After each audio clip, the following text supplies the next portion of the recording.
بسم الله الرحمن الرحيم والعاديات ضبحا فالموريات قدحا فالمغيرات صبحا فأثرن به نقعا فوسطن به جمعا إن الإنسان لربه لكنود وإنه على ذلك لشهيد وإنه لحب الخير لشديد أفلا يعلم إذا بعثر ما في القبور وحصل ما في الصدور إن ربهم بهم يومئذ لخبير.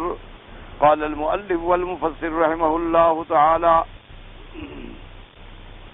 أدام النفع بعلومه وعلومكم في الدارين آمين إلى أن قال وقال أكثر هؤلاء في قوله تبارك وتعالى فالموريات قدحا يعني بحوافرها وقيل أثارت الحرب بين ركبانهن قاله قتادة وعن ابن عباس ومجاهد فالموريات قدحا يعني مكر الرجال وقيل هو إيقاد النار إذا رجعوا إلى منازلهم من الليل وقيل المراد بذلك نيران القبائل وقال من فسرها بالخيل هو إيقاد النار بالمزدلفة. قال ابن جرير والصواب الأول أنها الخيل حين تقدح بحوافرها. اب مفسر رحمت اللہ علیہ سورۃ العادیات کی اس آیت مبارک پر ارشاد فرماتے ہیں کہ فالموریات قدحن، فالموریات قدحن سے کیا مراد ہے؟ تو مفسر رحمت اللہ علیہ فرماتے ہیں کہ اکثر اسلاف سلف صالحین رحمہم اللہ تعالی علیہم اجمعین کا فرمان یہ ہے کہ بے ہوا فرہا، کہ یعنی جب گھوڑے دوڑتے ہیں تو اپنے سموں سے چنگاریاں نکالتے ہیں آگ کی، یعنی مقصود بیان چونکہ یہاں گھوڑوں کے اوصاف ہیں تو گھوڑوں کی اوصاف میں سے یہ بھی ایک صفت کا بیان کیا گیا کہ جب وہ سختی سے دوڑتے ہیں اور زمین پتھریلی ہو، پہاڑی علاقے ہوں، کیونکہ اس میں تو کوئی شبہ نہیں کہ اللہ نے قرآن مقدس جو ہے جیسے لغت عرب میں اتارا ہے اسی طرح عرب میں نازل فرمایا ہے، تو خداوند قدوس نے پورے کلام پاک میں جہاں جہاں بھی آپ دیکھیں گے ایسی مثالیں عطا فرمائی ہیں جو عرب کے سمجھ میں آنے والی ہوں، کیونکہ اگر مخاطب کو ایک بات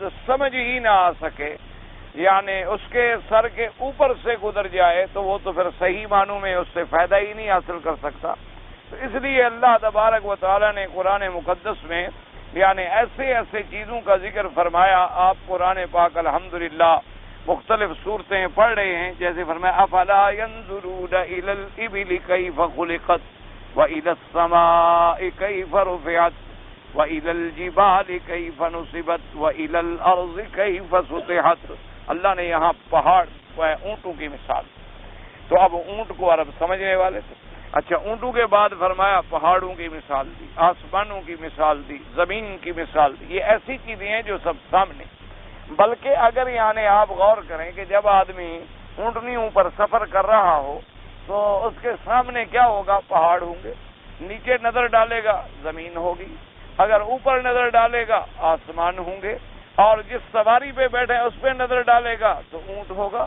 تو لہذا ایسی مثال دی گئی جو بالکل اس کے ذہن میں اتر جائے اور اس کے دماغ میں کھب جائے۔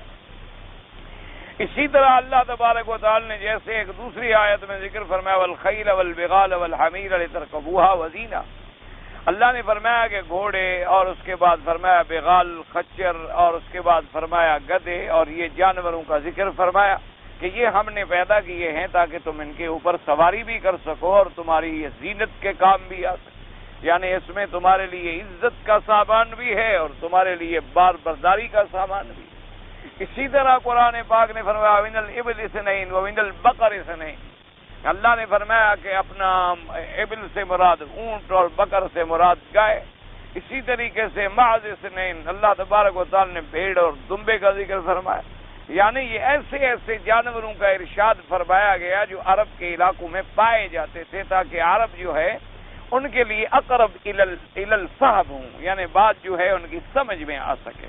مثال دینے کا مقصد ہی یہ ہوتا۔ اور اسی طرح آپ قرآن مقدس میں نظر ڈالیں کہ ان میوہ جات کا ذکر کیا گیا جن کو عرب جانتے تھے، جیسے تین کا ذکر آیا، زیتون کا ذکر آیا، اسی طرح اللہ تبارک و تعالی نے قرآن میں نخل کا ذکر فرمایا، عنب کا ذکر فرمایا، رمان کا ذکر فرمایا۔ یہ ساری چیزیں جو ہیں عرب کے اندر موجود تھی، ان سے متمتع ہوتے تھے، ان سے منتفع ہوتے تھے، ان سے نفع اٹھاتے تھے۔ اسی طرح میرے آقا نے خاتم الانبیاء حبیب کبریا حضرت محمد مصطفیٰ صلی اللہ علیہ وعلی آلہ واصحابہ وسلم تسلیما کثیرا کثیرا نے، آپ نے بھی جو مثالیں بیان فرمائی ہیں، آپ نے مومن کو اور مومن کو تشبیہ دی تو نخلا سے، کھجور کے درخت سے تشبیہ، کیونکہ اگر آپ کسی اور درخت سے تشبیہ عطا فرماتے جو عرب میں پایا ہی نہ جاتا تو پہلے تو آدمی اس درخت کو ڈھونڈنے جاتا اور پھر جا کے مثال سمجھ آتی اس کو، لیکن آپ نے جب مثال دی تو کھجور سے مثال دی کہ جیسے کھجور کا درخت جو ہے، ایک تو اس کی خوبی یہ ہوتی ہے کہ وہ خزاں ہو یا بہار ہو ہمیشہ سرسبز رہتا، اور دوسری اس کی خوبی یہ ہے کہ وہ غذا کی غذا ہے اور دوا کی دوا ہے، اور تیسری خوبی اس کی یہ ہے کہ کھجور کے کوئی چیز ایسی آپ ثابت نہیں کر سکتے جس سے فائدہ نہ اٹھایا جاتا ہو، یعنی اس کے درخت کے ایک ایک ٹکڑے سے آدمی فائدہ اٹھاتا، اس کے پھل کے ایک ایک جز سے آدمی فائدہ اٹھاتا، حتیٰ کہ اس کی گٹھلیاں جو ہیں ان سے بھی آدمی فائدہ اٹھاتا ہے، انسانوں کے لیے دوا بنتے ہیں اور جانوروں کے لیے غذا بنتی ہے۔ تو اس لیے قرآن مقدس نے جب یہاں مثال بیان فرمائی کہ والعادیات ضبحا، تو عرب کے اندر گھوڑوں کا دوڑنا، گھوڑے کا دوڑ میں سانس کا لینا، اور پھر اس کا اپنے سموں کا پتھروں پہ مارنا، اور بے ہوا فرہا، ہوا پھر کہتے ہیں سم، اس سم سے انگاروں کا اور چنگاریوں کا نکلنا ہے، بڑی معروف سی بات۔ اس لیے اکثر مفسرین رحمہم اللہ تعالی علیہم کا یہ قول ہے۔ عقیلہ ایک قول یہ بھی آیا ہے کہ مراد اس سے یہ ہے کہ سواروں کے درمیان میں جنگ کو بھڑکانے والے، یعنی مقصد یہ ہے کہ فالبوریات قدحن، آگ نکالنا۔ تو انہوں نے کہا آگ سے کیا مراد ہے؟ انہوں نے کہا آگ سے مراد ہے نار الحرب۔ نار الحرب جو ہے، کلما اوقدوا نار الحرب آتا ہے نا قرآن پاک میں، تو نار الحرب جو ہے اس کا اسعارت الحرب نارا، من آگ کا یعنی جنگ کا بھڑکانا، کہ جب یہ سواروں میں جا کے ٹوٹ پڑیں گے، دوسرا ان سے لڑے گا وہ ان سے لڑیں گے، تو جنگ جو ہے بھڑک اٹھے گی۔ اس لیے بعض مفسرین نے فرمایا، لیکن قیلہ کے ساتھ ہے، یعنی قول مرجوح ہے۔ وَعَنْ ابن عباس ومجاہد، ایک قول یہ بھی نقل کیا گیا حضرت ابن عباس اور مجاہد سے، فالبوریات قدحن یعنی مکر الرجال۔ انہوں نے کہا موریات قدحن کا معنی یہ ہے کہ بعض لوگوں کا مکر، یعنی مکر سے آگ لگا دی۔ محاورہ ہے نا کہ جی فلاں آدمی تو جناب ایسا ہے نا، اللہ معاف کرے، بس باتوں سے آگ لگا دیتا ہے۔ کیا معنی کہ ادھر کی جا کے ادھر لگائی اور ادھر کی جا کے ادھر لگائی اور لوگوں میں آگ بھڑک اٹھی۔ تو اس کو بھی محاورات میں کہا جاتا ہے کہ بھی فلاں آدمی نے جی آگ لگا دی ہے، فلاں آدمی نے گھر کے اندر بس آگ بھڑکا دی، بیوی میاں کو لڑا دیا، باپ بیٹے کو لڑا دیا، بھائی بھائی کو لڑا دیا، جی وہ تو کوئی ایسی بلا ہے کہ اس کی زبان میں آگ ہے، آتا ہے تو بس آگ ہی لگا دیتا۔ تو اس لیے بعض مفسرین نے فرمایا کہ اس سے مراد یہ بھی ہے کہ مکر الرجال، کہ لوگوں کا مکر، اور مکر بڑی خطرناک چیز ہوتا ہے، اللہ تبارک و تعالی معاف فرمائے، اس کے ذریعے کسی آگ کو بھڑکا دینا۔ یہ قول مبارک بھی نقل کیا گیا ہے۔ اللہم صلی علی سیدنا محمد۔ اسی طرح اور بعض علماء نے فرمایا کہ نہیں، فالموریات قدحن کا معنی ہے وَإِيقَادُ النَّارِ إِذَا رَجَعُوا إِلَى مَنَازِلِهِم مِّنَ اللَّيْلِ، کہ جب جنگ کرنے کے بعد اپنے گھروں کو لوٹتے ہیں تو پھر آگ جلائی جاتی ہے، کہ جب کامیاب ہو کے آتے ہیں، جب جنگ جیت کے آتے ہیں تو پھر آ کے آگ جلاتے ہیں اور کھانے پکاتے ہیں۔ وَقِيلَ الْمُرَادُ بِذَلِكَ نِيرَانُ الْقَبَائِلِ، بعض علماء نے فرمایا کہ اس سے مراد ہے قبائل کی آگ، یعنی بعض قبائل جو تھے نا جی، جب ایک قبیلہ دوسرے قبیلے پہ چڑھائی کرتا تھا تو جہاں رات کو پڑاؤ ہوتا تھا تو آگ زیادہ جلاتے تھے تاکہ دشمن یہ سمجھے کہ بھی بڑی تعداد ہے، کیونکہ جتنی آگ زیادہ جلائی جائے گی صاف ظاہر ہے کہ بھئی کھانا زیادہ پک رہا ہے۔ جب کھانا زیادہ پک رہا ہے تو اس کا مطلب ہے کہ آگ زیادہ جلائی ہے تو آدمی زیادہ ہے۔ جیسے کہ بدر کے موقع پر صحابہ رضوان اللہ علیہم اجمعین کو صحیح اندازہ نہیں ہو رہا تھا کہ ہمارے دشمنوں کی تعداد کتنی ہے۔ صحابہ رضوان اللہ علیہ مجمعین نے بڑی ہمت کی اور جاں فشانی سے دشمنوں کا ایک آدمی پکڑ لیا۔ ایک آدمی جب دشمنوں کا پکڑ لیا اور اس سے پوچھا کہ بھائی مکے والے کتنی تعداد میں ہیں، تو اب وہ بتاتا نہیں، اب وہ دشمن ہے، کافر ہے، وہ اپنا راز کیسے کھولے؟ وہ اپنا راز ظاہر نہیں کرتا۔ صحابہ رضوان اللہ علیہ مجمعین نے بڑی سختی بھی کی لیکن اس نے راز نہ کھولا۔ آخر حضور صلی اللہ علیہ وسلم کی خدمت میں لے آئے، یا رسول اللہ صلی اللہ علیہ وسلم ہمیں تو یہ نہیں بتاتا ہے اور ہمیں پتہ نہیں چل رہا کہ دشمن کی تعداد جو ہے کتنی، کیونکہ اصل میں اس دور میں ایک بات یاد رکھیں، وجہ یہ ہوتی تھی کہ ایک تو قافلے ہوتے تھے اونٹوں کے یا گھوڑوں کے، اور دوسرا علاقے جو ہیں یہ پہاڑ ہیں یا ٹیلے ہیں، تو اب کچھ ادھر اترے ہوئے ہیں، کچھ ادھر اترے ہوئے ہیں، کچھ وہاں رکے ہوئے ہیں، کچھ نے وہاں ڈیرا لگایا ہوا ہے، تو صحیح اندازہ نہیں ہو سکتا جب تک کہ صحیح معلومات نہ ہوں۔ حضور صلی اللہ علیہ وسلم نے فرمایا کہ اچھا اس کو تم کچھ نہ کہو، بس ٹھیک ہے چھوڑ دو اس کو۔ تو کچھ دیر کے بعد حضور صلی اللہ علیہ وآلہ آلہ وصحابہ وسلم تسلیما کثیرا نے پوچھا کہ بھائی تم کتنے اونٹ ذبح کرتے ہو؟ تو اس نے کہا جی ہم تو 10 اونٹ بھی ذبح کرتے۔ تو حضور صلی اللہ علیہ وسلم نے فرمایا اچھا اس کا مطلب ہے کہ دشمن کی تعداد 1000 کے برابر۔ تو حضور صلی اللہ علیہ وسلم اندازہ لگا لیا کہ ایک آدمی کے لیے ایک اونٹ جو ہے 100 آدمی کھا سکتا ہے، تو لہذا اگر یہ 10 اونٹ ذبح کر رہے ہیں تو اس کا مطلب ہے تقریباً 1000 کے قریب ان کا عدد۔ تو اس طرح بھی معلومات کر لینا اور آگ جلانے سے معلومات کر لینا جو تھا یہ عرب میں رواج تھا۔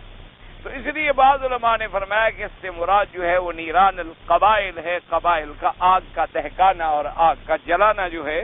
بعض علماء کرام نے فالموریات قدحن سے یہ قول مبارک بھی لیا ہے۔ وقال من فسرها بالخيل وإيقاد النار بالمزدلفہ، یہاں صاحب کتابت ہے، اصل مراد یہ ہے کہ جن لوگوں نے اونٹ، من فسرها بالابل، چونکہ حضرت علی رضی اللہ تعالیٰ عنہ کی تفسیر ہے کہ یہاں مراد اونٹ ہیں، تو انہوں نے کہا کہ بھئی اصل مراد ہے فالموریات قدحن سے کہ وہ اونٹنیاں جب عرفات سے مزدلفہ کو آتے ہیں اور مزدلفہ میں رات گزارتے ہیں تو مزدلفہ میں ایقاد النار، رات کو کھانا پکانے کے لیے آگ جلاتے ہیں کہ رات جو وہاں گزار رہے ہیں۔ تو لہذا بعض مفسرین کرام نے جن لوگوں نے اس کی تفسیر کی ہے اونٹوں سے، ان نے فرمایا فالموریات قدحن سے مراد ہے ایقاد النار بالمزدلفہ، کہ مزدلفہ کے اندر رات کو آنا اور آگ جلانا اور کھانے کا انتظام کرنا۔ ان نے فرمایا فالموریات قدحن سے یہ مراد ہے۔ اور اس کے بعد قال ابن جریر والصواب الاول، ابن جریر رحمۃ اللہ علیہ مفسر فرماتے ہیں کہ پہلا قول جو ہے زیادہ راجح اور بہتر اولا ہے، کیونکہ فرمایا انھا الخیل حین تقدو بحوافرھا، کہ مراد یہاں گھوڑے ہیں اور گھوڑے جب دوڑتے ہیں تو اپنے سموں سے آگ کی چنگاریاں نکالتے ہیں۔ ابن جریر رحمۃ اللہ علیہ کے نزدیک اول الاقوال اور سب سے راجح قول جو ہے وہ یہی ہے کہ آگ سے مراد وہی گھوڑوں کے سموں سے، ٹاپوں سے آگ کا نکلنا۔ قوله تبارک و تعالی فالمغیرات صبحا، صبحا قال ابن عباس ومجاہد وقتادہ یعنی اغارت الخیر صبحا فی سبیل اللہ۔ حضرت ابن عباس، حضرت مجاہد اور حضرت قتادہ فرماتی ہیں اس سے مراد یہ ہے کہ گھوڑوں کا صبح کے وقت میں جا کے لوٹ کرنا، تاخت و تاراج کرنا۔ وقال من فسرها بالابل هو الدفع صبحا من المزدلفہ الى منى، اور جن مفسرین کرام نے فرمایا کہ ان سے مراد اونٹ ہیں، وہ فرماتے ہیں کہ صبح کو نکلنا ہے مزدلفہ سے مینا کی طرف، کیونکہ سنت یہی ہے۔ سنت مبارک میں، حدیث مبارک میں جو آتا ہے وہ یہی ہے کہ جب آدمی حج کے لیے جاتا ہے تو رات کو مینا رہتا ہے اور 9 تاریخ کو پھر وہ عرفات جاتا ہے۔ تو اس وقت تو سنت یہ ہے کہ آدمی صبح جلدی نہ کرے، بلکہ اتنا انتظار کرے مینا میں کہ سورج چڑھ آئے اور دھوپ پہاڑوں پہ پھیلنے لگے تو پھر عرفات کے لیے روانہ ہو۔ لیکن جب عرفات سے مزدلفہ کے لیے آئے گا تو پھر سنت کا تقاضا یہ ہے کہ سورج نکلنے سے پہلے پہلے یعنی صبح نماز وہاں پڑھے فجر کی، اور اس کے بعد وہاں وقوف کرے اور دعا کرے، اور اس کے بعد سورج نکلنے سے پہلے مینا کی طرف روانہ ہو جائے۔ تو اس لیے حضرت علی رضی اللہ تعالی عنہ یہی فرماتے تھے کہ مراد اس سے اونٹنیاں ہیں، اور فالمغیرات صبحا سے مراد یہ ہے کہ وہ صبح نکلنے والی مزدلفہ سے مینا کی طرف۔ اصل میں اللہ کی ہر حکم میں حکمت ہے۔ اب دیکھیں نا جی، عرفات کا وقت جو ہے وہ شروع ہوتا ہے زوال کے بعد سے، یعنی زوال ہوگا تقریباً 12 بجے. اب زوال کے بعد وقت شروع ہوگا تو حکم ہے کہ تم مینا سے بھی آرام سے چلو. اسی میں راحت بھی ہے، آرام بھی ہے کہ آدمی نے مینا میں فجر کی نماز بھی پڑھ لی، اللہ کا ذکر بھی کر لیا، اور جن کو اللہ نے توفیق بخشی انہوں نے اشراق کی نماز بھی پڑھ لی، اور اس کے بعد آدمی نے ناشتہ واشتہ کھانا وانا آرام سے وہ بھی کر لیا. اب تیار ہو کے دھوپ پھیلنی شروع ہوئی اور روانہ ہوا، اور عرفات میں زوال سے پہلے پہنچ گیا، اور زوال کے وقت میں الحمدللہ گویا کہ وہ حج میں.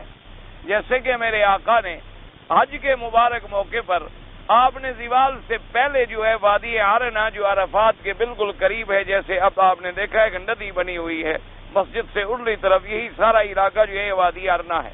تو اس وادی میں حضور نے خیمہ لگا دیا. جب زوال کا وقت ہوا تو پھر حضور حدود عرفات میں داخل ہوئے، تو اس لیے وہاں یہ حکم تھا. اب جب آدمی نے مزدلفہ سے مینا کی طرف آنا ہے تو اب مینا کے اندر اس کے لیے بڑے کام ہیں کہ وہ آگے جمرۃ العقبہ پہ پہلے رمی کرے گا، کنکری مارے گا، کنکری مارنے کے بعد قربانی کرے گا، قربانی کرنے کے بعد حلق کروائے گا، احرام کھولے گا، اس کے بعد غسل کر کے تیاری کر کے پھر طواف زیارت کے لیے مکہ کی طرف چلے گا. تو حکم ہے کہ بھی مزدلفہ میں صبح کی نماز پڑھو اور سورج سے پہلے پہلے جو ہے جلدی نکلو تاکہ آپ جلدی مینا میں پہنچ سکیں اور سارے کام جو ہیں وہ سنت کے مطابق آپ ادا کر سکیں جیسے ادا کیے حضور پاک صلی اللہ علیہ وعلی آلہ واصحابہ وسلم تسلیما کثیرا کثیرا.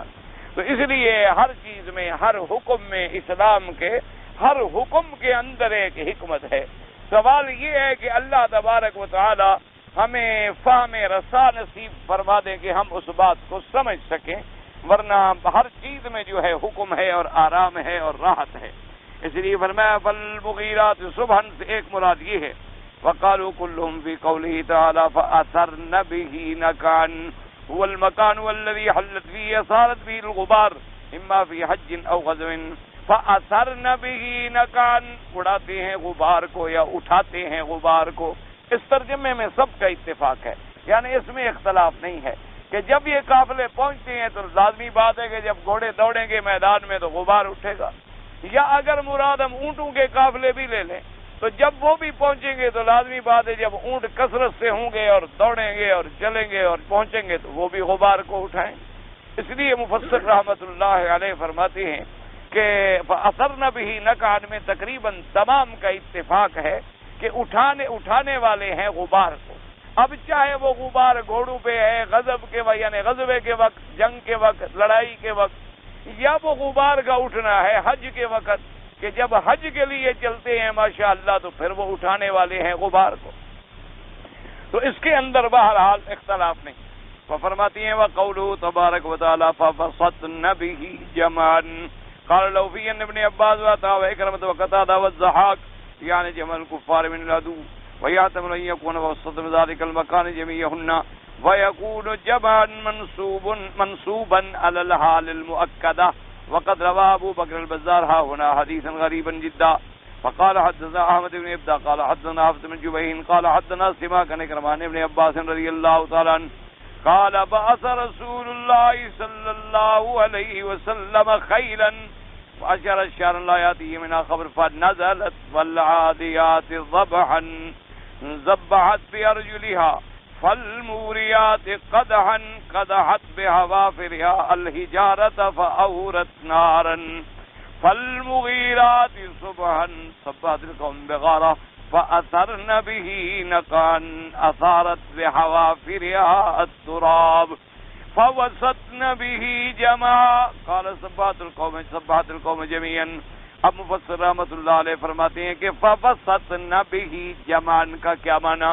فرماتی ہیں حضرت ابن عباس، حضرت عطا، حضرت اکرمہ، حضرت قتادہ اور ضحاک فرماتی ہیں کہ وہ گھس جانے والی ہیں جمع الکفار من العدو کہ جب جنگ کا موقع ہوتا ہے دشمنوں کا جہاں اجتماع ہو گھوڑے جا کے اس کے اندر چیر کے داخل ہو جاتے ہیں.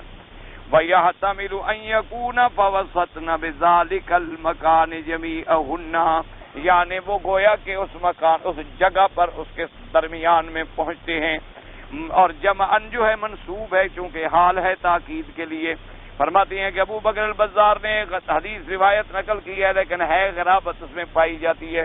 اصل میں بات یہ ہے کہ علماء محدثین غریب احادیث بھی نقل کر دیتے ہیں۔ اس کی وجہ یہ ہوتی ہے کہ غرابت کا معنی یہ ہوتا ہے کہ راوی جو ہے کبھی کبھی یعنی وہ اس بات کو نقل کرنے میں اکیلا ہے، متفرد ہے، اور اس کی کوئی تائید نہیں ہو رہی۔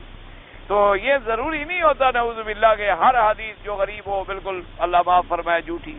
جیسے ہمارے ہاں تو ایک اردو محاورہ ہوتا ہے نا جی کہ یہ حدیث صحیح ہے یا حدیث صحیح نہیں ہے، تو ہم یہ سمجھتے ہیں نعوذ باللہ صحیح نہیں کا معنی ہے جھوٹی ہے، غلط بات۔ حدیث صحیح اصطلاح ہے، اسی طرح حدیث حسن اصطلاح ہے، اسی طرح حسن لذات ہی اصطلاح ہے، حسن لغیر ہی اصطلاح ہے، حدیث ضعیف اصطلاح ہے، حدیث غریب اصطلاح ہے۔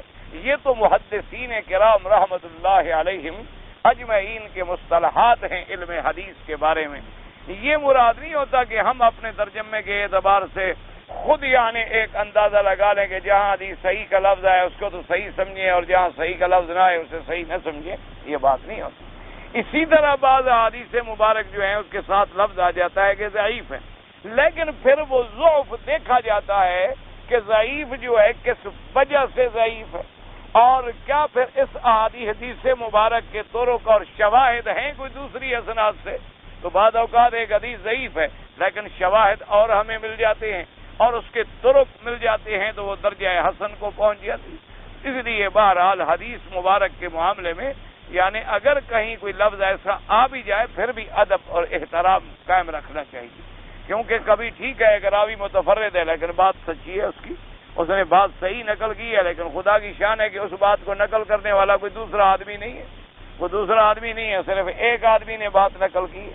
تو اس لیے بہرحال حدیث رسول پاک صلی اللہ علیہ وآلہ آلہ واصحابہ وسلم تسلیما کثیرا کثیرا کا جہاں لفظ مبارک آ جائے تو آدمی کو وہاں بڑا احتیاط کا دامن جو ہے وہ ہاتھ سے نہیں چھوڑنا چاہیے، کیونکہ کبھی ایسا نہ ہو کہ وہ ایک صحیح حدیث مبارک کو نعوذ باللہ غلط کہہ بیٹھے، یا ایسا نہ ہو کہ ایک موضوع حدیث کو صحیح کا درجہ دے بیٹھے۔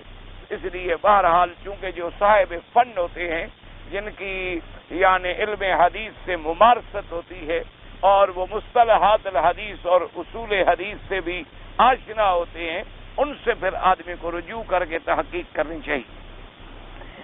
اب مفسر رحمۃ اللہ علیہ فرماتے ہیں کہ ابی بکر البزار نے یہاں ایک حدیث نقل کی ہے، گو اس میں غرابت پائی جاتی ہے کہ ایک دفعہ میرے آقا نے صلی اللہ علیہ وسلم نے ایک لشکر بھیجا تھا، ایک سریہ بھیجا تھا، اور ایک روایت میں آتا ہے کہ بنی کنانہ کی طرف اس سریے کو بھیجا گیا۔ اور جیسا آپ پہلے پڑھ چکے ہیں کہ سریے کا معنی یہ ہوتا ہے کہ فوج تو حضور نے بھیجی لیکن خود تشریف نہیں لے گئے، لیکن اگر آپ خود تشریف لے جائیں تو پھر اس کو غزوہ کہا جاتا ہے مصطلحات میں۔ تو اس لیے مغازی کے باب علیحدہ ہوتے ہیں کہ وہ غزوات مبارکہ جن میں ہمارے آقا سرکار مدینہ صلی اللہ علیہ وسلم نے بنفس نفیس اپنی ذات مبارک کے ساتھ شرکت فرمائی۔ اور سرایا وہ ہوتے ہیں التی بعث رسول اللہ صلی اللہ علیہ وآلہ آلہ واصحابہ وسلم تسلیما کثیرا کثیرا، یعنی ایسے لشکر جن کو حضور پاک صلی اللہ علیہ وسلم نے اپنے حکم سے بھیجا لیکن خود تشریف نہیں لے گئے۔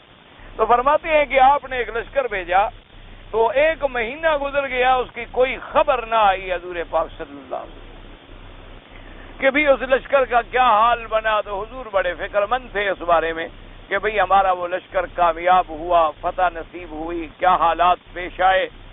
تو آپ چونکہ اس میں پریشان تھے تو اللہ تبارک و تعالی نے یہ سورت نازل فرمائی جس میں ان گھوڑوں کا ذکر کیا گیا، وَالْعَادِيَاتِ ضَبْحًا فَالْمُورِيَاتِ قَدْحًا، تاکہ تسلی بھی ہو گئی حضور پاک کی کہ ایسا غزوہ جن کے گھوڑوں کی اللہ قرآن میں تعریف کر دے۔ تو اس لیے بعض علماء نے فرمایا ہے کہ اسی سے آپ لوگ اندازہ لگائیں شان محمد مصطفیٰ۔ انہوں نے کہا بعض علماء نے بڑی عجیب بات کی ہے حضور کی سیرت میں، انہوں نے کہا اسی سے آپ اندازہ لگائیں سیرت محمد مصطفیٰ کا اور شان محمد مصطفیٰ کا اور عظمت شان محمد مصطفیٰ صلی اللہ علیہ وسلم کی کہ اللہ نے حضور کے زمانے میں جن مجاہدین نے گھوڑوں پہ جہاد کیا اللہ نے ان گھوڑوں کی بھی قسم کھائی قرآن، اور فرمایا اللہ تبارک و تعالی نے جس شہر میں اور جس بلد میں حضور صلی اللہ علیہ وسلم کی پیدائش ہوئی اس کی بھی اللہ نے قسم کھائی، اللہ تبارک و تعالی نے اس شہر کی بھی قسم کھائی، اور پھر ان گھوڑوں کی جن پہ صحابہ رضوان اللہ علیہم اجمعین نے اعلاء کلمت اللہ کے لیے جہاد فرمایا، ان کی بھی اللہ تبارک و تعالی نے قسم کھائی۔ اسی طرح ایک آیت مبارک میں حضور صلی اللہ علیہ وسلم کی زندگی اور عمر کی بھی اللہ نے قسم کھائی۔ اس لیے علماء نے فرمایا کہ اندازہ کریں کہ جس جس چیز کو نسبت ہوتی گئی حضور پاک سے اللہ نے قرآن میں ان کی قسمیں کھائی، تو اس سے اندازہ فرما لیں کہ حضور کی شان کتنی اونچی ہوگی، حضور پاک صلی اللہ علیہ وسلم کی شان مبارک جو ہے وہ کتنی بلند ہوگی۔ اور ویسے حضور پاک صلی اللہ علیہ وسلم نے یعنی آپ نے سواری مبارک جو ہے گھوڑے پر بھی فرمائی ہے، اونٹ پر بھی فرمائی ہے، اور گدے پر بھی فرمائی ہے، اور خچر پر بھی فرمائی ہے، یعنی حضور صلی اللہ علیہ وسلم نے ان تمام جانوروں پہ سواری فرمائی۔ حضور صلی اللہ علیہ وسلم نے مکہ مکرمہ کے اندر بھی سواری فرمائی ہے، اور اسی طرح جب جنگ حنین کا واقعہ تھا تو اس وقت حضور صلی اللہ علیہ وسلم اس خچر پہ سوار تھے جو مقوقس نے آپ کو ہدیہ بھیجا تھا حضور صلی اللہ علیہ وسلم کی خدمت میں۔ اسی طرح گھوڑے پر تو حضور پاک نے کئی دفعہ سواری فرمائی، اور اسی طرح حضور صلی اللہ علیہ وسلم نے اونٹوں پر بھی ساری زندگی کئی دفعہ سواری فرمائی۔ اچھا، یہ بھی ثابت ہے کہ حضور پاک نے گھوڑے پر بغیر یعنی اس کے کپڑے کے، بغیر کاٹھی لکڑی کے، یعنی ایسے کپڑا بھی نہیں، یعنی بغیر اس کے حضور پاک نے سواری فرمائی، حضور صلی اللہ علیہ وسلم نے سواری فرمائی۔ ایک دفعہ حدیث مبارک میں آتا ہے کہ مدینہ منورہ میں اچانک ایک بات پھیل گئی کہ دشمن آ رہا ہے اور مدینہ پاک پہ حملہ کرنے والا، تو لازمی بات ہے کہ خوف و ہراس کی ایک فضا پیدا ہو گئی کہ بھی ہمیں پتہ بھی نہیں چلا اور دشمن مدینہ منورہ پہ حملہ کرنے والا ہے۔ حضور صلی اللہ علیہ وسلم نے فرمایا صحابہ سے کیا بات ہے؟ انہوں نے کہا رات کا وقت ہے اور لوگ گھبرائے ہوئے ہیں۔ حضور نے ایک صحابی سے فرمایا کہ جلدی سے گھوڑا لے آؤ۔ وہ اپنا گھوڑا لے آیا تو وہ بیچارہ اس میں لکڑی بھی نہیں رکھ سکا، کپڑا بھی نہیں ڈال سکا، حضور ایسے سوار ہو گئے۔ حضور صلی اللہ علیہ وسلم نے اکیلے پورے مدینہ منورہ کا دورہ فرمایا، باہر سے چکر لگایا، پورے مدینہ منورہ کے باہر سے چکر لگا کے واپس آئے، فرمایا کوئی بات نہیں ہے، اطمینان کرو، کچھ بھی نہیں، غلط بات ہے، بلا وجہ خوف کھانے کی کوئی ضرورت نہیں۔ اور حضور نے فرمایا اس صحابی سے کہ بھائی ماشاءاللہ انا وجدنا بارن، تمہارا گھوڑا تو دریا ہے، تم کہتے تھے کہ گھوڑا چلتا نہیں، گھوڑا تو ایسے دوڑتا ہے جیسے دریا بہ رہا۔ انہوں نے کہا حضور صلی اللہ علیہ وسلم آپ کی برکت سے دوڑ پڑا ہے۔ تو بہرحال یہ ہے کہ حضور نے یعنی بغیر اس کے، بغیر کپڑے کے بھی سواری فرمائی، اور حضور صلی اللہ علیہ وسلم کی اونٹنیاں مبارک جو تھیں وہ بھی بڑی معروف تھیں، اور حضور صلی اللہ علیہ وسلم کی اونٹنیاں بھی اتنی ماشاءاللہ یعنی اعلیٰ تھیں کہ بڑے بڑے لوگوں نے مقابلے کیے، اونٹ دوڑائے، لیکن حضور کی اونٹنی سے کوئی سبقت نہ لے سکا۔ البتہ ایک دفعہ حدیث مبارک میں آتا ہے کہ ایک بدو آیا، اس کے پاس چھوٹا سا اونٹ تھا، اس نے حضور کی اونٹنی کے ساتھ دوڑایا تو وہ بھاگ گیا۔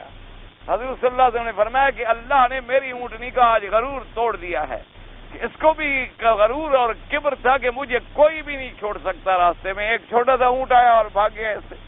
تو اس لیے بہرحال تو ان تمام جانوروں پر میرے آقا نے سواری فرمائی۔ اس لیے بہرحال اگر کوئی آدمی ان پہ سواری کرے تو کبھی استہزاء کی بات نہ کیا کریں، کبھی اعتراض کی بات۔ ہمارے یہاں تو نعوذ باللہ گدھے پہ سواری کرنے کو عیب سمجھا جاتا، اگر کوئی آدمی اس کو عیب سمجھے تو اسلام سے نکل جانے کا خطرہ ہے، کیونکہ اس نے جس چیز پہ میرے آقا نے سواری کی اس کی توہین کوئی کر سکتا ہے۔ اس لیے ہمیشہ اگر کوئی آدمی سواری نہ کرے علیحدہ بات ہے، لیکن یہ نہیں کہ اس پہ اعتراض کرے یا استہزاء کرے یا اس کو حقیر سمجھے، بالکل کبھی ایسی بات دماغ میں بھی نہ لائے جس سے کروڑویں درجے میں بھی کوئی شائب آ جاتا ہو حضور پاک صلی اللہ علیہ وسلم کی سیرت مبارک میں کسی کوتاہی کا۔ تو اس لیے بہرحال گدھے کے اوپر سواری کرنا بھی سنت ہے، بلکہ بڑے بڑے علماء نے تو مسائل نکالے ہیں۔ ایک دفعہ حضور پاک نے مکہ مکرمہ میں گدھے پر سوار ہوئے، تو آپ جب سواری سے اترے، نماز کا وقت آیا، آپ نے نماز پڑھی تو آپ نے کپڑے مبارک نہیں دھوئے۔ تو اسی سے علماء نے ایک مسئلہ نکالا کہ بھائی مکے کی گرمی ہو اور نبوت کا بوجھ ہو تو یہ کیسے نہیں ہو سکتا کہ بھی پسینہ نہ آیا ہو، پسینہ یقیناً آیا ہوگا۔ تو اس سے مسئلہ نکل آیا کہ اگر آدمی جانور پہ سواری کرے اور جانور دوڑے اور پسینہ آئے اور وہ پسینہ کپڑے کو لگ جائے تو کپڑا پلید نہیں ہوتا، کیونکہ اگر کپڑا خراب ہو جاتا تو حضور صلی اللہ علیہ وسلم پہلے اس کو دھوتے. تو جب حضور صلی اللہ علیہ وسلم نے اس کپڑے مبارک کو نہیں دھویا تو معلوم ہوا کہ جانور کے اس پسینے سے کپڑا جو ہے وہ حرام نہیں ہو جاتا. اس لیے علماء نے مسائل نکالے. اور الحمدللہ ہم نے اپنے بزرگوں کو دیکھا ہے کہ وہ کبھی کبھی بطور سنت اتباع سنت گدھا منگوا کے سواری کرتے تھے اور ان پر سفر کر لیتے تھے تاکہ سنت بھی ادا ہو جائے اور دل و دماغ کے اندر جو بندے کے کچھ غرور ہوتا ہے وہ بھی مٹ جائے. اس لیے ایک بہرحال ایسی چیزوں پر ہمیشہ. تو اب مفسر رحمۃ اللہ علیہ مختصر ان الفاظ مبارک کی تفسیر بیان فرماتے ہیں. تو فرماتے ہیں کہ فالعادیات ذبحا کیا معنی یعنی اپنے پاؤں سے نکالتا ہے آواز. یعنی اصل پاؤں سے معنی نہیں، جب تیز چلتا ہے پاؤں سے تو سانس نکالتا ہے. فالموریات قدحا ای قدحت بحوافرها الحجارۃ فاورت نارا کہ جب وہ اپنے سموں سے مارتا ہے پتھروں کو تو اس سے چنگاریاں نکالتا ہے. فالمغیرات صبحا صبح کے وقت جا کے قوم پہ طاقت و تاراج کرتا ہے. فاثرن به نکان کیا ترجمہ یعنی اثارت بحوافرها التراب اور وہ اپنے پاؤں سے اڑانے والا ہے غبار کو. فبسطن به جمعا ای ثبات القوم جميعا یعنی یا تو یہ ہے کہ صبح کے وقت پہنچتا ہے تمامی کو، یا یہ ہے کہ درمیان میں پہنچتا ہے دشمنوں کے اس گٹھ یعنی کٹھ میں. اس کے بعد یہ قسم کھانے کے بعد اب آیا مقسم علیہ جواب قسم. چونکہ جب قسم آئے گی تو یہ قاعدہ ہے کہ جواب قسم لازمی ہوگا کہ جس چیز کے ہیں جواب قسم، کیونکہ جہاں قسم ہوگی لازمی بات ہے کہ جواب قسم ہوگا. تو جب اللہ نے قسم کھائی ان گھوڑوں کی تو اب آگے اصل مقصود کیا ہے، مقسم علیہ کیا ہے. فرمایا ان الانسان لربه لکنود تحقیق انسان اپنے رب کا بڑا ناشکرا ہے کہ اللہ کی نعمتوں کا شکر ادا نہیں کرتا. اس لیے فرماتے ہیں وقوله تبارک و تعالی ان الانسان لربه لکنود هذا هو المقسم علیہ بمعنی انه لنعم ربه لکفور جحود کہ انسان جو ہے اللہ کی نعمتوں کا کفران کرنے والا ہے، انکار کرنے والا ہے.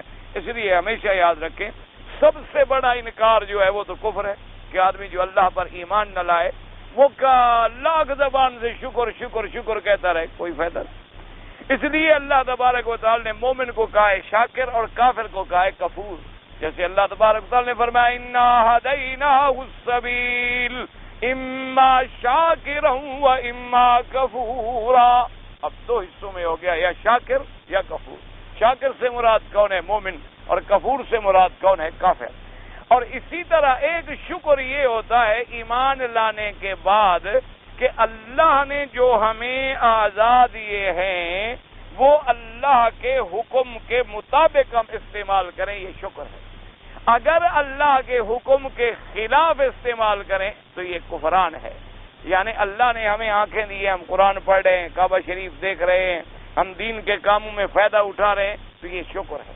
اگر ہم اس سے نعوذ باللہ برے باتیں ہیں، غیر عورتوں کو، غیر محرم عورتوں کو دیکھ، تو اس کا مطلب ہے کہ اس عضو کو ہم نے غلط استعمال کیا.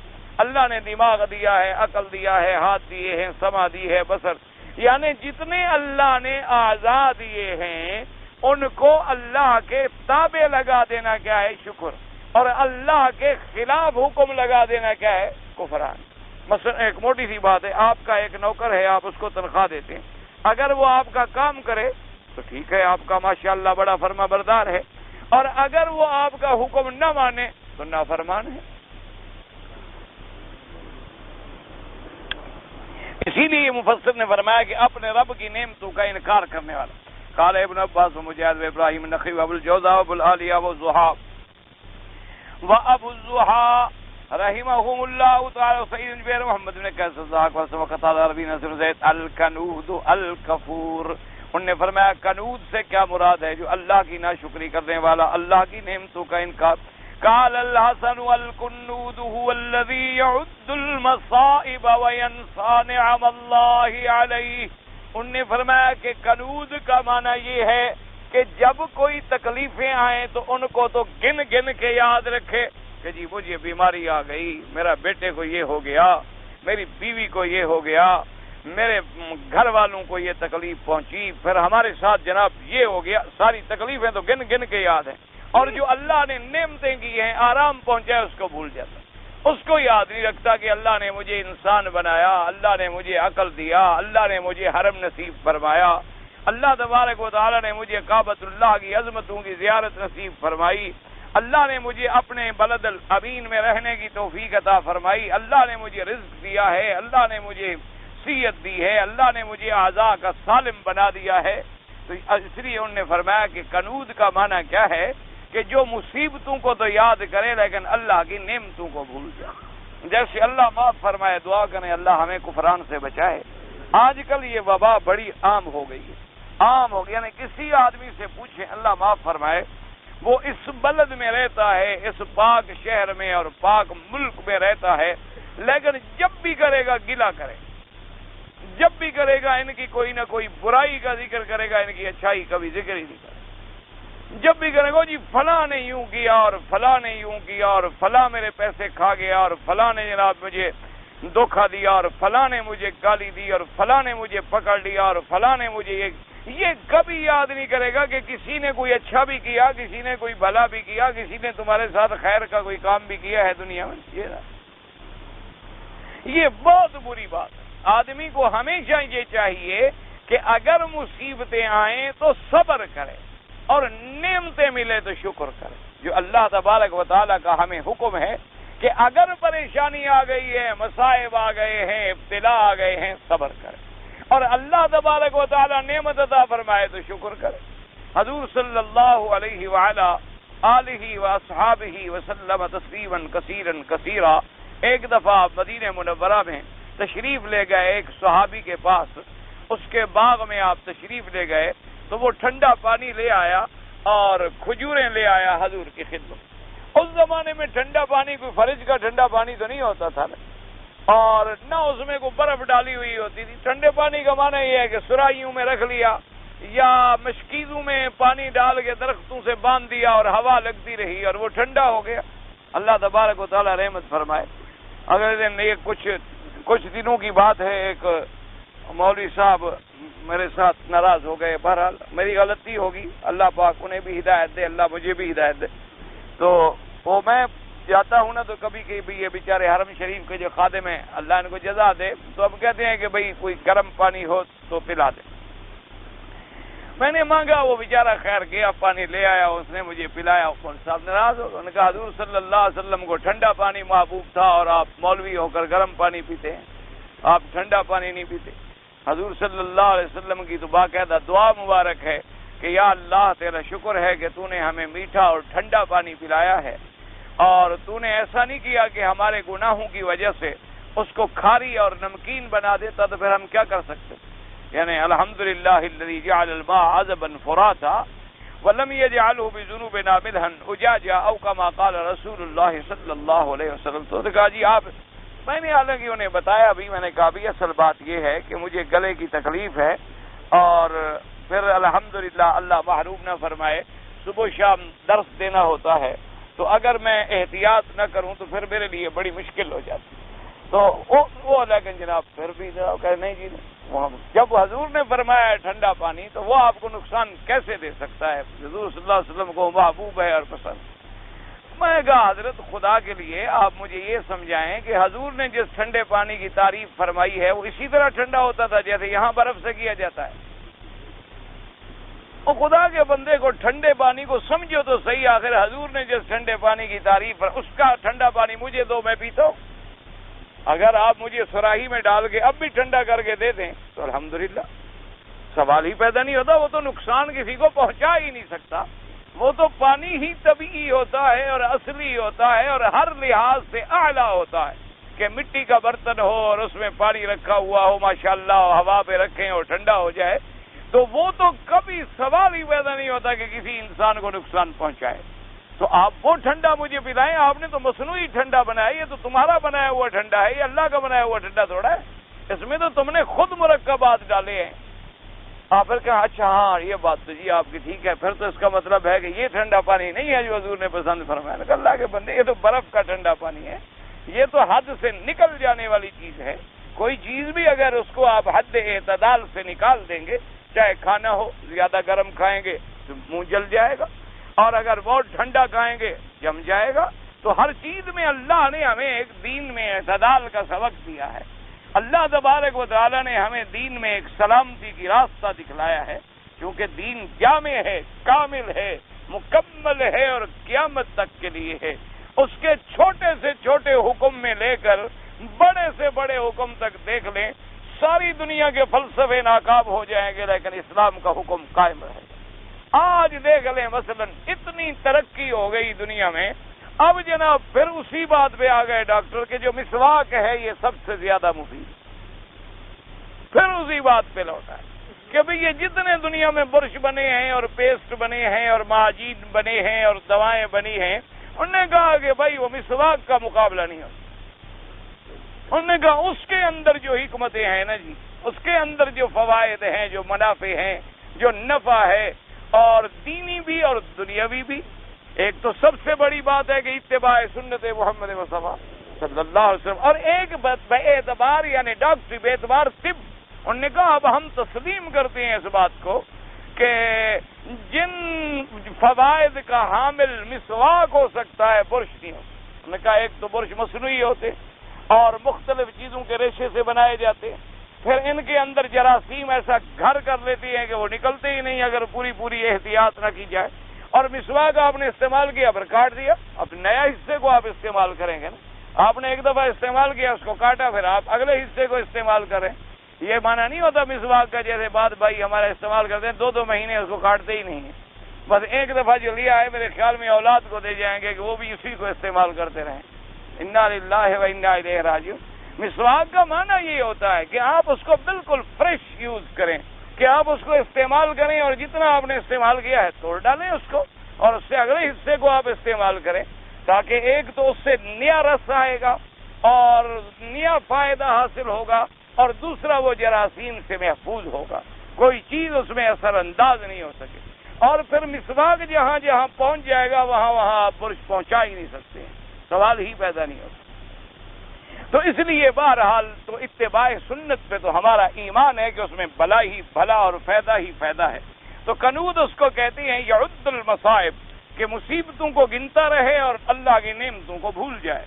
وقال ابن ابی حاتم حدثنا ابو قریب قال حدثنا عبید اللہ عن اسرائیل عن جابر بن الزبیر بن القاسم النبی امامہ رضی اللہ تعالی عنہ قال قال رسول اللہ صلی اللہ علیہ وسلم ان الانسان لربه لکنود قال الکنود والذی یاکل وحده ویضرب عبده ویمنع رفده وروان بیات من طریق جابر بن وثوق فهذا اسناد ضعیف وقد رواه ابن جریر ايضا من حدیث بن عثمان بن علی نبی امامہ موقوفا۔ اب مفسر رحمۃ اللہ علیہ فرماتے ہیں کہ ابھی امامہ رضی اللہ تعالیٰ عنہ سے ایک روایت ہے کہ آقا نامدار خاتم الانبیاء حضور پاک صلی اللہ علیہ وسلم نے فرمایا ان الانسان لربه لکنود۔ کیا معنی؟ فرمایا الکنود الذی یاکل وحده ویضرب عبده ویمنع رفده۔ آپ نے فرمایا کنود اس کو کہتی ہیں جو اکیلا کھائے۔ کیا معنی اکیلا کھانے کا معنی؟ یعنی اتنا بخیل ہے کہ کوئی اور میرے کھانے میں شریک نہ ہو جائے، کوئی اور آدمی اگر کھائے گا تو میں شاید بھوکا رہ جاؤں گا۔ اور کوئی چیز خریدتا ہے تو بیچارہ چھپ چھپ کے خرید رہا ہے کہ کوئی یار دوست نہ دیکھ لے کہ وہ بھی پیچھے آ جائے، گھر پھر کھلانی پڑے گی، مصیبت میں آ جاؤں گا۔ تو اس لیے فرمایا ایک تو وہ ہے، اور فرمایا یضرب عبدہ جو اپنے غلام کو مارتا ہے، یہ بھی بخل کی علامت ہے کہ ہر وقت لڑ رہا ہے کہ آج تم نے اتنا نہیں کمایا اور آج تم نے وقت پہ دکان نہیں کھولا اور آج تم نے صحیح کام نہیں۔ انسان ہے، اگر اس سے بھی غفلت ہو گئی ہے اس سے مہربانی کرو، اس سے نرمی کا سلوک کرو، اس کے ساتھ مہربانی سے پیش آؤ۔ اس کی ذمہ داری ہے کہ وہ صحیح ڈیوٹی ادا کرے، ورنہ ہر چیز جو ہے وہ اللہ تبارک و تعالیٰ کے ہاتھ۔ اور اس کے بعد فرمایا کہ وہ روکتا ہے اپنے عطیات کو۔ فرمایا یہ وہ کنود ہے۔ اس کا معنی ہے کنود، لیکن یہ روایت میں ضعف پایا جاتا ہے، لیکن اس کے شواہد ہیں، ایک دوسری سند کے ساتھ بھی موقوفاً روایت نقل کی گئی ہے۔ اس کے بعد فرماتے ہیں وَقَوْلُهُ تَبَارَكَ وَتَعَالَى وَإِنَّهُ عَلَى ذَلِكَ لَشَهِيدٌ وَإِنَّهُ قَالَ قَتَادَةُ وَسُفْيَانُ الثَّوْرِي وَإِنَّ اللَّهَ عَلَى ذَلِكَ لَشَهِيدٌ وَيَحْتَمِلُ أَن يَعُودَ الضَّمِيرُ عَلَى الْإِنسَانِ جیسے میں نے خلاصہ درس میں عرض کیا تھا وَإِنَّهُ عَلَى ذَلِكَ، ہو ضمیر جو ہے کدھر راجع ہے؟ بعض علماء نے فرمایا کہ اللہ کی طرف راجع ہے، وَإِنَّهُ عَلَى ذَلِكَ لَشَهِيدٌ، یعنی اللہ تبارک و تعالیٰ اس کے اس عمل کو جاننے اور دیکھنے والے ہیں۔ اور بعض نے فرمایا کہ اس کا ضمیر جو ہے انسان کی طرف راجع ہے کہ پہلے انسان کا ذکر ہے، ان الانسان لربہ لکنود وانہ علی ذلک لشہید، یعنی وہ انسان جو ہے اپنے اس عمل پہ خود بھی گواہ ہے۔ کیا معنی؟ یعنی اس کو اپنا ضمیر بھی اندر سے کہتا ہے، لیکن بس وہ لگا ہوا ہے اور اڑا ہوا ہے کہ نعوذ باللہ، اور بخل کے معاملات میں پھنسا ہوا ہے، اور باوجود اس کے ضمیر ملامت کرتا ہے لیکن پھر بھی نہیں چھوڑا۔ تو بہرحال دونوں قول جو ہیں، بعض علماء نے فرمایا کہ ضمیر اللہ کی طرف راجع ہے کہ پہلے اللہ کا ذکر موجود ہے، وَإِنَّهُ عَلَى ذَلِكَ إِنَّ الْإِنسَانَ لِرَبِّهِ، رب کا ذکر بھی موجود ہے۔ اور بعض نے فرمایا کہ نہیں، یعود علی الانسان، کہ یہ ضمیر جو ہے انسان کی طرف لوٹتا ہے کہ انسان جو ہے وہ بھی اپنے اس کی پر خود گواہ ہے۔ وَإِنَّهُ عَلَى ذَلِكَ لَشَهِيدٌ، قال محمد بن كعب القرظي ويكون تقديره وَإِنَّ الْإِنسَانَ عَلَى كَوْنِ كُنُودًا لَشَهِيدٌ، أي بلسان حاله، أي ظاهر ذلك عليه في أقواله وأفعاله۔ تو اب اگر ہم یہ کہیں کہ انسان اپنے عمل پہ گواہ ہے، کیا معنی؟ تو مفسر نے فرمایا معنی یہ ہے کہ وہ اپنے اس عمل سے گویا اس کا حال، اس کے افعال، اس کے اقوال گواہی دے رہے ہیں کہ یہ ناشکرا ہے، کہ مصیبتیں گن رہا ہے، اللہ کی نعمتیں بھول رہا ہے، غلام کو مار رہا ہے، اکیلا کھا رہا ہے، خیر کو روک رہا ہے، تو اس کے یہ عمل جو ہے یہ زبان حال سے گواہی دے رہے ہیں کہ یہ ناشکرا ہے، یہ جو ہے کفور ہے۔ اور جو اللہ کا شکر گزار بندہ ہے اس کا بھی عمل گواہی دیتا ہے کہ وہ ہر حال میں بڑی سے بڑی مصیبت ہو، بڑی سے بڑی تکلیف ہو، جا کے پوچھیں تو وہ کہے گا الحمدللہ الحمدللہ ثم الحمدللہ۔ میں ہمارے اپنے حضرت شیخ فیض عبدالہادی رحمۃ اللہ علیہ، انہیں بڑی تکلیف تھی، شدید اور بے انتہا بیماری اور تکلیف اور شدت، اور اس میں حاضر ہوا ان کی خدمت میں دعا کے لیے، عیادت کے لیے۔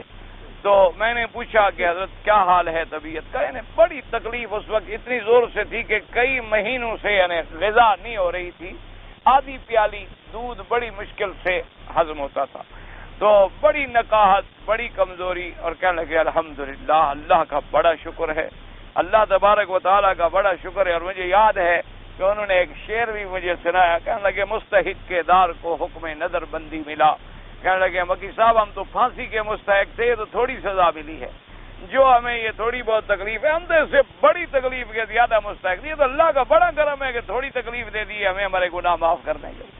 اور جناب اس بیماری کے عالم میں بھی الحمدللہ ثم الحمدللہ جماعت نہیں چھوٹی، نماز نہیں چھوٹی، جب تک یعنی توفیق تھی تو 2 آدمیوں کے کندھے پہ ہاتھ رکھ کے بھی مسجد میں حاضر ہوتے، جب اس سے بھی تشریف لے گئے تو چارپائی کو، چھوٹی سی چارپائی بنی تھی، اس کو حکم فرماتے کہ بھی اٹھا کے مسجد میں لے جاؤ، مجھے چارپائی سب پہ رکھ دو، میں وہیں بیٹھے بیٹھے جماعت کے ساتھ نماز پڑھ لوں۔ اور اس کے بعد جب اس سے بھی مجبوری بڑھ گئی تو پھر اسی کمرے میں باقاعدہ جماعت ہوتی کہ جماعت نہ چھوٹ جائے، اور باقاعدہ منزل ہوتی قرآن کی، یعنی پھر قرآن مجید کھول نہیں سکتے تھے تو ساتھیوں سے کہتے بھی قرآن کھول کے میرے آگے رکھ دو اور میرے ساتھ بیٹھ جاؤ، میں کہیں غلطی کروں تو مجھے بتاتے جاؤ کہ اب بیماری کی وجہ سے میں بھول جاتا ہوں۔ تو یعنی نہ قرآن پاک کے پڑھنے میں کمی ہے، نہ نماز کی فرائض کی ادائیگی میں کمی ہے، اور چہرے پہ اتنی بشاشت ہے اور اتنی چہرے پہ طمانینت اور سکون ہے کہ اگر یعنی یہاں تک کپڑا پڑا ہو اور آپ جا کے ملیں اور صرف چہرہ دیکھیں، آپ کہتے ہیں ان کو تو کوئی تکلیف ہے ہی نہیں، بالکل مطمئن، جب بھی پوچھیں گے الحمدللہ ثم الحمدللہ، اللہ کا بڑا شکر ہے، اللہ کا بڑا کرم ہے۔ اور جی حضرت سنا آپ کو بڑی تکلیف ہے؟ نہیں بھائی کون سی تکلیف ہے، اللہ کا بڑا شکر ہے، میں تو بہت آرام سے۔ تو یہ اصل میں چیز، تو ہر آدمی کا اپنا عمل جو ہے اس پہ گواہ ہوتا ہے، وَإِنَّهُ عَلَى ذَلِكَ لَشَهِيدٌ۔ اگر قنوط اور جہود اور کفور ہے اس کا عمل اس پہ گواہ ہے، اگر صبور اور شکور ہے اس پر بھی اس کے اعمال و افعال و اقوال جو ہیں گویا زبان حال سے گواہی دے رہے ہوتے۔ اور اس کے بعد جناب فرماتی ہیں کما قال تعالی ما کان للمشرکین ان یعمروا مساجد اللہ شاہدین علی انفسہم بالکفر. اللہ نے فرمایا کہ یہ کیسے کافر ہیں جو مسجدوں کو بنائیں یا آباد کریں حالانکہ اپنے نفسوں پر کفر کی گواہی دینے والے. تو یعنی ان کا کفر جو ہے گویا زبان حال سے کہہ رہا ہے. وَقَوْلُهُ تَبَارَكَ وَتَعَالَى وَإِنَّهُ لِحُبِّ الْخَيْرِ لَشَدِيدٌ. خیر سے مراد مفسرین فرمایا مال ہے. فرمایا وَإِنَّهُ لِحُبِّ الْخَيْرِ وَهُوَ الْمَالُ لَشَدِيدٌ وَفِيهِ مَذْهَبَانِ أَحَدُهُمَا أَنَّ الْمَالَ وَإِنَّهُ شَدِيدُ الْمُحَبَّةِ لِلْمَالِ والثاني فإنه لحريص بخيل من محبة المال وكلاهما صحيح. اب مفسر رحمۃ اللہ علیہ نے فرمایا کہ مال سے سخت محبت کرنے والا. ایک یاد رکھو ایک بات ہے کہ مال سے تو ہر کسی کو محبت ہوتی ہے. کون آدمی ہے جس کو مال سے محبت نہیں؟ آپ نے کبھی پیسے نکال کے باہر پھینک دیے سڑک پر؟ ہر آدمی کو اپنے مال سے محبت ہے. لیکن اگر وہ محبت ایک حد تک رہے تو جائز ہے، کوئی بات نہیں. لیکن جب وہ محبت غالب آ جائے، اللہ کے دین پر بھی غالب آ جائے، اب وہ قابل مذمت بن جاتی ہے. کہ آدمی کو اتنا مال محبوب ہو جائے کہ زکوٰۃ نکالنے میں بھی بخار آ جائے. آدمی کو اتنا مال محبوب ہو جائے کہ کبھی خیرات اور صدقہ دیتے ہوئے بھی اس بیچارے کے ہاتھوں پہ دورہ پڑ جائے. اتنی محبت ہو جائے. یہ باتیں جو ہیں باعث ہلاکت ہیں. اس لیے مفسر رحمۃ اللہ نے فرمایا کہ شدت حب مال کا نتیجہ کیا ہے کہ بخیل حریص. پھر نتیجہ کیا ہے کہ بخل تک پہنچ جاتا ہے اور حرص تک پہنچ جاتا ہے. ثم قال تبارک وتعالی مزادا فی الدنیا ورغبا فی الآخرہ ومنبیا علی ما هو کائن بعد هذه الحال وما يستقبل الانسان من الاحوال. اب اللہ تبارک و تعالی تنبیہ فرماتی ہیں، اللہ تبارک و تعالی تنبیہ فرماتی ہیں کہ دنیا کے اندر زیادہ محبت پیدا نہ کرو، آخرت کی رغبت دلاتی ہیں اور تنبیہ کرتے ہیں کہ تم جس حال کے اندر مست ہو بھول رہے ہو کہ آگے آنے والے کتنے کتنے بڑے شدائد ہیں. فرمایا فلا يعلم اذا بعثر ما في القبور اخرج ما فيها من الاموات. کیا وہ یہ بات نہیں جانتا کہ جب نکالا جائے گا مردوں کو قبروں سے وحصل ما في الصدور قال ابن بعض وغیرہ نے ابرز وظہر ما كانوا يسرون في نفوسهم. اور جس دن ظاہر کر دیا جائے گا جو کچھ اپنے دلوں میں چھپاتے تھے، یعنی خود بھی قبروں سے نکل آئیں گے اور جو ان کے دلوں کے اندر تھا جو باتیں چھپائی ہوئی تھی قیامت میں تو وہ بھی ظاہر ہو جائیں گی.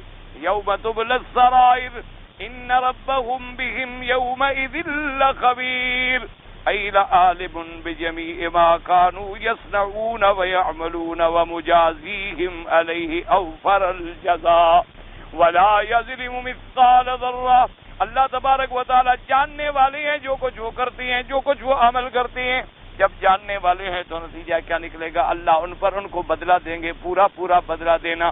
اور پھر ساتھ یہ بھی بات ہے کہ ان اللہ لا یظلم مثقال ذرة، اللہ ذرے کے برابر بھی ظلم نہیں فرمائیں گے کیونکہ منزہ ہیں، ظلم سے پاک ہیں، تمام صفات نقصان سے پاک ہیں. تو اصل میں تو چاہیے تھا انسان کو کہ اپنی آخرت کی تیاری کرتا، اپنے قبر کے لیے تیاری کرتا، اپنے عالم آخرت اور حشر کے لیے تیاری کرتا. اور وہ تیاری کیا ہوتی ہے کہ اعمال صالحہ کرے، خیرات کرے، صدقات کرے، مساجد ہیں، مدارس ہیں، اور جتنے دین کے خدمات کر سکتا ہے مساکینوں کی، غریبوں کی، محتاجوں کی، ان کی مدد کرے تاکہ قیامت تک اس کے لیے صدقہ جاریہ بنے اور آخرت کے اندر اس کے لیے اللہ تبارک و تعالیٰ اس کو جزائے اعمال عطا فرمائے. دعا کریں اللہ پاک ہمیں بھی اعمال صالحہ کی توفیق عطا فرمائیں، اپنے شکر کی توفیق عطا فرمائیں اور کفران سے محفوظ فرمائیں. الحمدللہ سورۃ العادیات کی تفسیر جو ہے اللہ کی رحمت سے پوری ہو گئی اور زندگی باقی انشاءاللہ تو پھر سورۃ القاریہ پڑھیں. ایک دوست نے لکھا ہے کہ میری والدہ مرحومہ جو ہے ان کے لیے دعا فرمائے. بھائی اللہ ان کے رحمت فرمائے اور سب کے لیے دعا کریں. جتنے لوگ فوت ہو گئے ہیں اور قبروں میں ہیں اللہ سب کی قبروں پہ اپنی کروڑوں رحمتیں نازل فرمائے. اللہ تبارک و تعالی ان کی قبروں کو نور سے بھر دے. اللہ تبارک و تعالی ان کی قبروں کو باغ جنت بنا دے اور اللہ تبارک و تعالی اپنے عذاب رفع فرما لے. اور جتنے زندہ ہیں ان کے لیے دعا فرمائیں کہ اللہ ان کو ہدایت، استقامت نصیب کرے اور خاتمہ ایمان پہ نصیب کرے.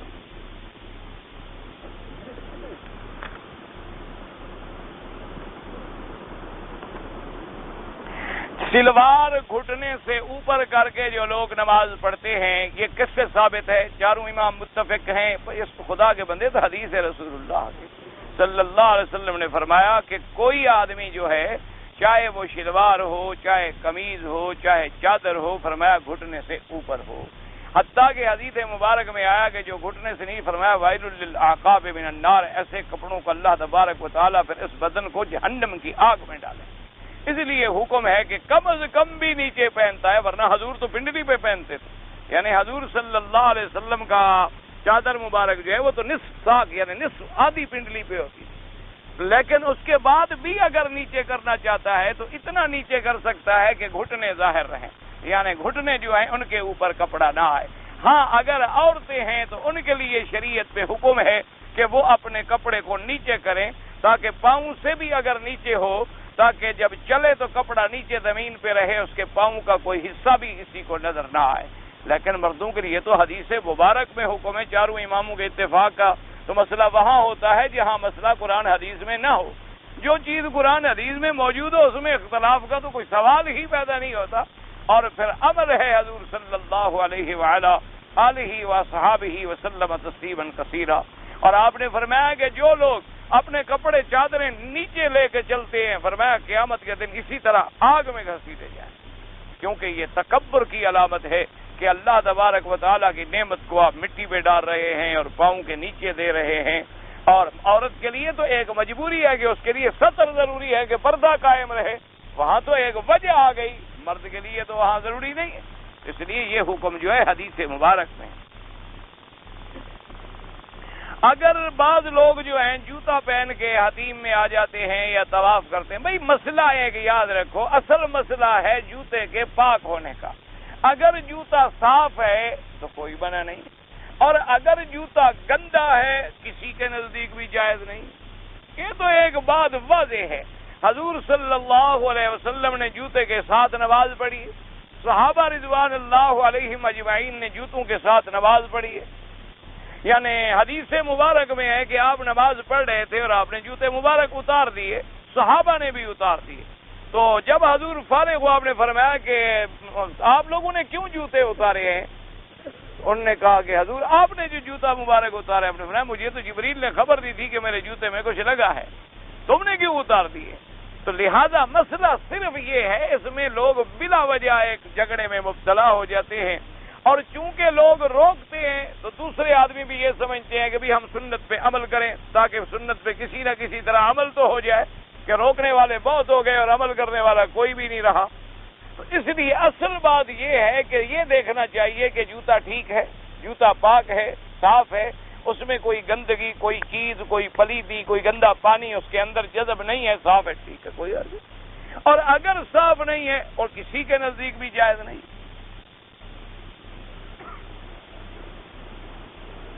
کشمیری مجاہدین کے لیے دعا کیوں نہیں کی جاتی؟ کیسے نہیں کی جاتی؟ کی جاتی ہے الحمدللہ.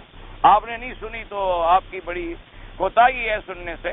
ویسے بات ہمیشہ یاد رکھیں، اگر نام لیا جائے تو دنیا میں کئی جگہ مقامات ایسے ہیں کہ پھر نام رہ جائیں گے. ویسے بھی عمومی طور پہ جب بھی کسی مجاہد کے لیے دعا کی جائے تو ان کا نام تو خود بخود پہلے آ جاتا ہے، وہ اللہ کے راستے میں جہاد کر رہے ہیں، اور ان کا جہاد تو براہ راست ہندو سے ہے، یعنی درمیان میں کوئی ہیلا بہانہ بھی نہیں ہے. یعنی ڈائریکٹ جہاد، اصلی جہاد جسے آپ کہہ سکتے ہیں نا، جو خالصتاً، کہ ایک تو ہوتا ہے نا کہ جی چلو مسلمان کافر سے ملا، پھر وہ کافروں کو لے آیا، اب ہم کافر سے بھی لڑ رہے ہیں، مسلمان سے بھی لڑ رہے ہیں. ایک یہ کہ نہیں، بالکل بلا واسطہ ان لوگوں سے جو بت پرست ہیں اور ان لوگوں سے جو جہاد ہے اور خالص اللہ کے لیے ہے. الحمدللہ ہر مقام پہ ان کے لیے دعا ہوتی ہے، اور خطبے میں بھی دعا ہوئی اور میں نے اپنے کانوں سے سنی ہے.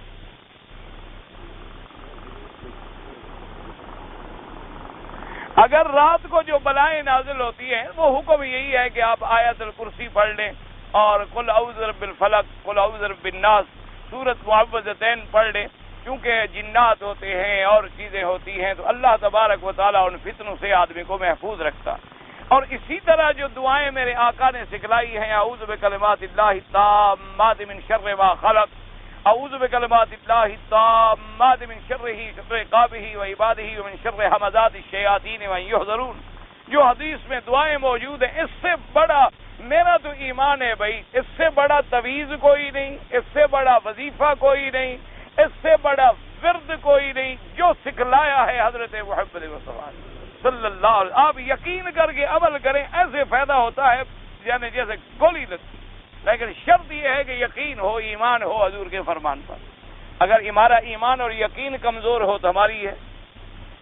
اگر نماز پنجگانہ چھوٹ گیا تو نماز قضا پڑھنے سے ادا ہو، بالکل ادا ہو جاتا ہے. اگر آپ نے کسی کا قرضہ دینا ہو اس کو دے دیں تو ادا ہو جاتا ہے.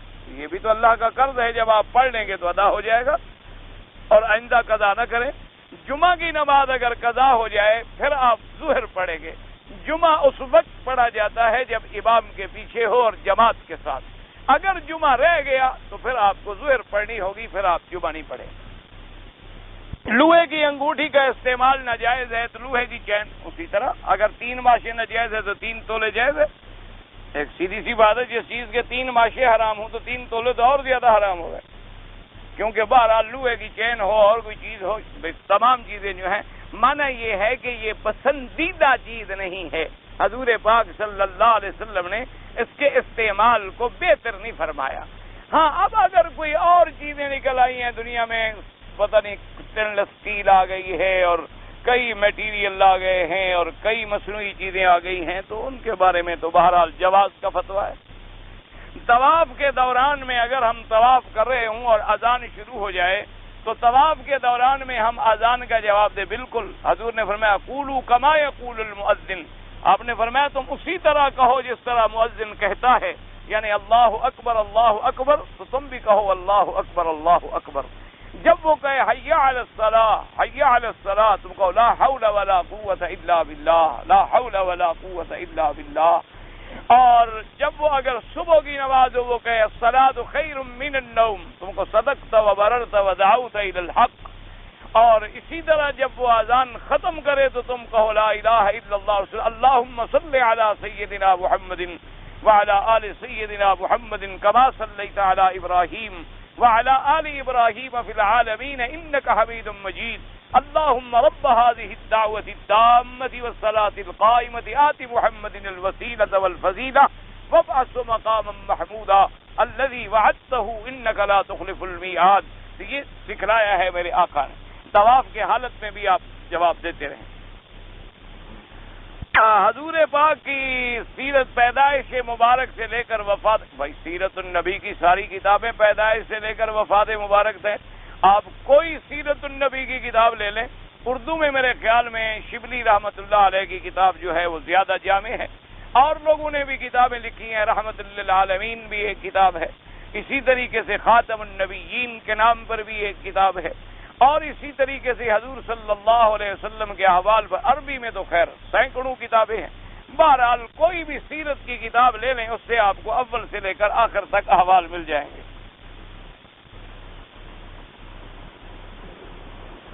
میں نے نماز حج میں قصر پڑھتا رہا، کوئی نہیں، اللہ قبول فرمائے. قسم کا کفارہ کیا ہے؟ قسم کا کفارہ یہ ہے کہ آپ 10 مسکینوں کو کھانا کھلائیں. اگر ہم قرآن پاک کی تلاوت کر کے ثواب بھیجیں اللہ ثواب دیتے ہیں. مردوں کے حق میں ہم دعائیں کرتے ہیں، ان کو بھی علم ہوتا ہے. اللہ